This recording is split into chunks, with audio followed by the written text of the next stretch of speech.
nation ní ti gbogbo wa ni. Kó máa gbọ́dọ̀ bàjẹ́. Torí Nàìjíríà ti bàjẹ́ bàbá àgbà.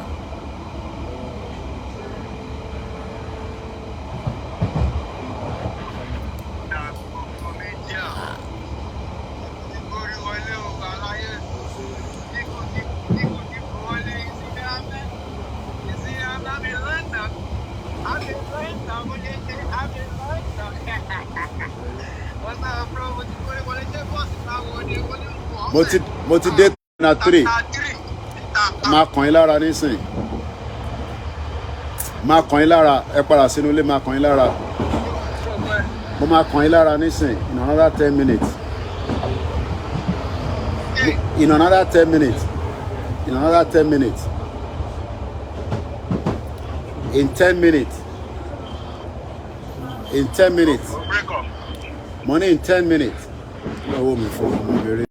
ẹ má bínú èèyàn wa network yẹn ló ń ṣe ségesège ọ̀rọ̀ sí Heathrow Airport bàtà tètè kúrò lé ẹni tí mo lọ bá gan ti dé airport ẹ̀gbọ́n mi ti dé láti Yankee Easy ti gbórí wọlé Easy ti gbórí wọlé hello ìyá Bèjì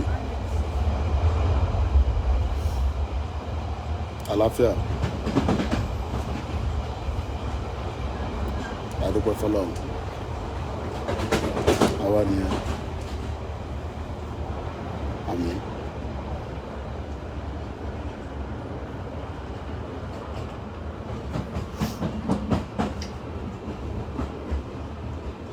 mo lè sọ̀rọ̀ nísìnyí mo wà lórí live nísìnyí Àbèjì so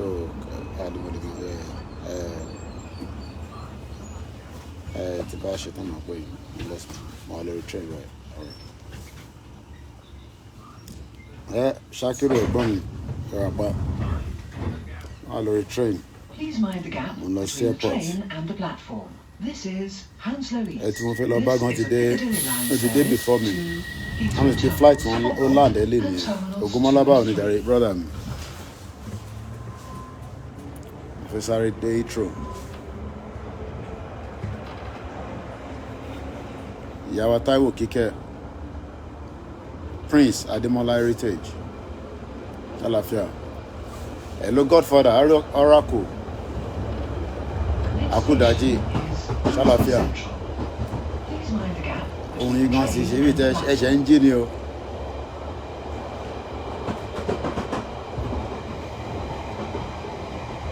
ó dà bẹ́ẹ̀ bó ṣe láti rí nìyẹn bó ṣe láti ìrọ̀lẹ́ ìkọlẹ̀ náà máa dé àbí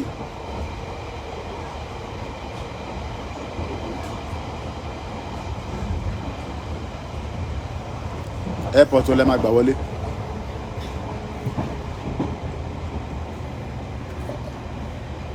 ok so tẹ́ bá dé Stansted tẹ́ bá bọ́lẹ̀ ìbọ̀lẹ̀ tí máa wọ ìbọ̀ train wọlé ẹ máa mú train dé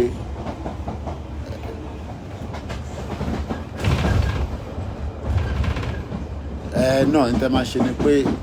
because láti Stansted yẹn train tẹ́ máa wọ̀ tó máa fast òun ni one train Stansted Express so ìyẹn ò ní gbé yín dé Hackney but ó lè gbé yín jáde sí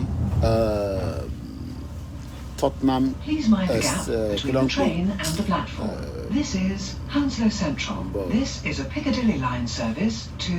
Heathrow Terminals 4 and Terminals 2 and 3. Tottenham Hill.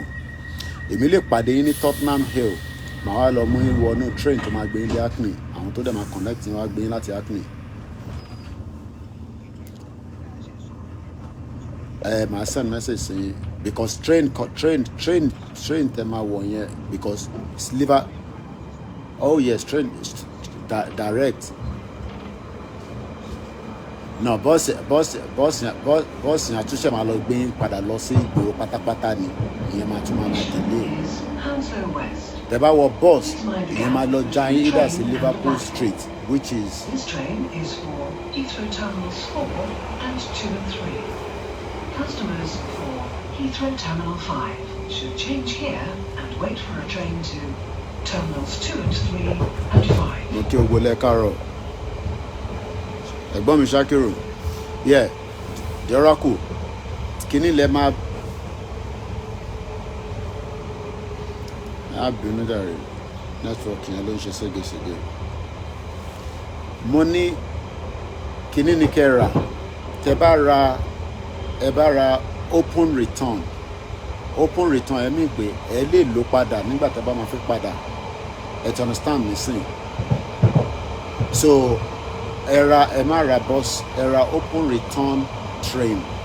pé Tottenham Hill máa send gbogbo details náà sí yín so èyí tẹ́ bá word wá nísìn that means pé anytime tẹ́ bá fẹ́ padà lọ station yẹn náà lẹ ti máa lọ connect padà tẹ́ bá ní kẹ́ wọ bus máa gbé yín jáde padà lọ sí ìgboro again ni but irú eléyìí tí mo sọ yìí nísìn àwa lè connect pẹ̀lú yín láti Tottenham Hill màá wá mú yín wọnú èyí tẹ́ máa bá lọ sí because láti bẹ̀rẹ̀ dé Hackney kò jìnnà mọ́